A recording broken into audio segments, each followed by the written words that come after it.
مذمت کی گئی.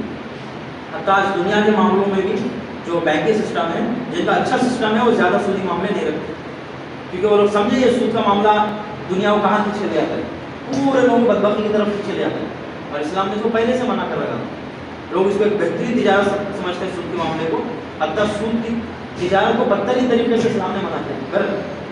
اس کے علاوہ آپ جو چیزیں بیچ رہے ہیں, ہمارے یہاں کچا میوہ بیچنا, جھاڑ پر میوہ ہے اس کو بیچنا جائز نہیں ہے.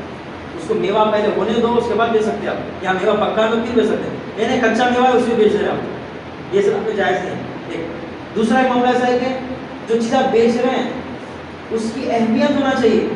بے اہمیت چیز کو بیچ نہیں سکتے آپ. کچرا کوڑا اس کو بیچ رہے ہیں, بولو جی کسی کا فائدے کی چیز ہے, فائدے کی چیز ہے تو اس کو لے لیں, تو اس کی اہمیت نہیں ہے.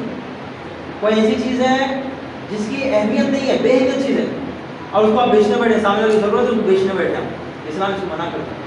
وہ چیز آپ بیچ, جو چیز جس کی اہمیت نہیں ہے, دیکھو کون سی چیز ہے جس کی اہمیت نہیں ہے, چھوٹی موٹی چیزیں بیچ نہیں سکتے آپ, بولو چیز سامنے والی ضرورت ہے. ایسے بہت ساری چیزیں جو خالی اہمیت نہیں ہونے کی بنا پہ اس کو بیچا جا سکتا. اور اس کے علاوہ ایک چیز جو ہے, ایک چیز جو ہے وہ نجس چیز ہے. ساری نجاستوں کا معاملہ اسلام میں حرام ہے. کوئی چیز نجیس ہے اس کو بیچنا چاہتے ہیں, شراب ہو, فضلہ وغیرہ ہو, اس طرح کے جو نجیس چیزیں ہیں ہے کہ بعض لوگ جو ہے نا خنزیر وغیرہ کی تجارت کرتے ہیں, کتے کی تجارت کرتے ہیں, ہمارا بیچنا اس کا حرام ہے. بعض لوگ جو ہے جو چیزیں نجیس ہوتی ہیں ان ساری چیزوں کی تجارت اسلام میں حرام ہے. بعض چیزیں حرام نہیں ہے لیکن اس سے فائدہ غلط اٹھایا جاتا ہے, وہ بھی حرام ہے.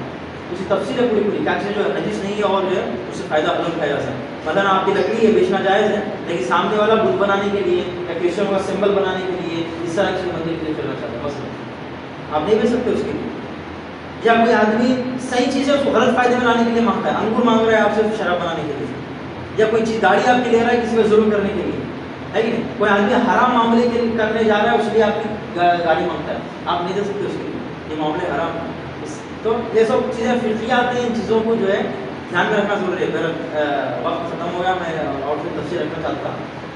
تو یہ ایک آخری نقطہ میں اس طرح کے اور ہیں, اور حرام معاملات ہیں بہت ساری وجہوں کے نام سے. چیزیں بے ارزش ہو جائے, چیزیں بالذات حرام ہوتی ہیں یا بالمعارض حرام ہوتی ہیں, وہ ساری چیزوں پر حکومت و حکومت ہے. اور اسلام اس پاک تجارت کو تجارت بولتا ہے, اور اس تجارت کی برکت ہے. اس میں انسانیت کا فائدہ ہے, اپنا بھی فائدہ ہے. اس کے علاوہ آپ دیکھیں جو ہم ائمہ معصومین, اولیاء اور حکومت اسلامی کی جو تاریخ پر نظر کرتے ہیں, آپ بتائیں مسئلہ فدق کیا تھا؟ فدق کا مسئلہ کیا ہے؟ بے عینی فدق کا مسئلہ یہی کہ کیسا نہ کیسا اہل بیت پیغمبر پر اقتصادی راستے کو بند کر دیا جائے, کاروباری دباؤ لایا جائے, مالی فشار لایا جائے, پیسوں کی طرف سے کوئی روک پہ لا دیا جائے, بالکل ختم کر دیا جائے. اگر ان کا تجارتی مسئلہ ختم کر دیا جائے تو لوگ بھی کچھ نہیں کر سکتے. اصلاً مسئلہ فدق کیا ہے؟ فدق کا مسئلہ یہی ہے. انہوں نے دیکھا کہ اچھا یہ یعنی حضرت علی زہرا یعنی اہل بیت پیغمبر کو کس چیز کا فائدہ جاتا ہے. انہوں نے دیکھا کہ ہاں باغ فدق رسول اللہ نے الگ سے دے کے رکھا ہے. ان کا ایک کام کرو کہ جناب باغ فدق کا حقیقت ہو سکتا ہے, کیونکہ جب تک ان کے پاس سے باغ فدق سے کچھ جاتا رہے گا اور ان کے مالی حالت بہتر رہیں گے, مدینہ انتخاب کریں گے. سب سے پہلے باغ فدق کو کاٹا گیا تاکہ اہل بیت پیغمبر کی مالی حالت مشکل میں آئے. جہاں مالی حالت مشکل میں آ جائے وہاں آدمی سے دینی حالت مشکل پڑ جاتے ہیں, اس کی دنیا بھی حالت کی, حتیٰ عام لوگوں کا تو ایمان کا خطرہ پڑ جاتا ہے, لوگ بدبختی میں آ جاتے ہیں. کیا حال ہوا تھا جب ہندوستان میں جو ہے جب تقسیم ہوا اور اس کے بعد سب کچھ مسلمانوں کا لگا دوسروں غیروں کے ہاتھ میں, اس کے مسلمانوں کی حالت کیا ہوئی؟ وہ عورتیں جو کبھی گھر کے باہر نہیں نکلتی تھی, آدمی لوگ تو مار دیے گئے تھے اور بہت حالت بدبختی تھی. وہ سیدنیں جو کبھی گھر کے باہر نہیں نکلتی تھی, روڈ بھی مانگتی تھی. کیوں؟ حالات اتنے سخت کر دیے گئے تھے. جہاں اقتصادی حالت مشکل ہے وہاں دین ہاتھ سے گیا. جہاں آدمی کا اقتصاد اپنے ہاتھ سے گیا وہاں اس کا دین اس کے ہاتھ سے گیا, اس کا ایمان اس کے ہاتھ سے گیا.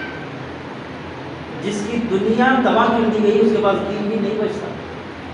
میں مانتا ہوں دین بڑی چیز ہے, لیکن جس کے دنیا تباہ کر دی جاتی ہے اس کا دین پھر نہیں بچتا. مسئلہ یہ رسول خدا جیسے دیکھا کہ یہ اپنا مشن آگے لے جا رہے ہیں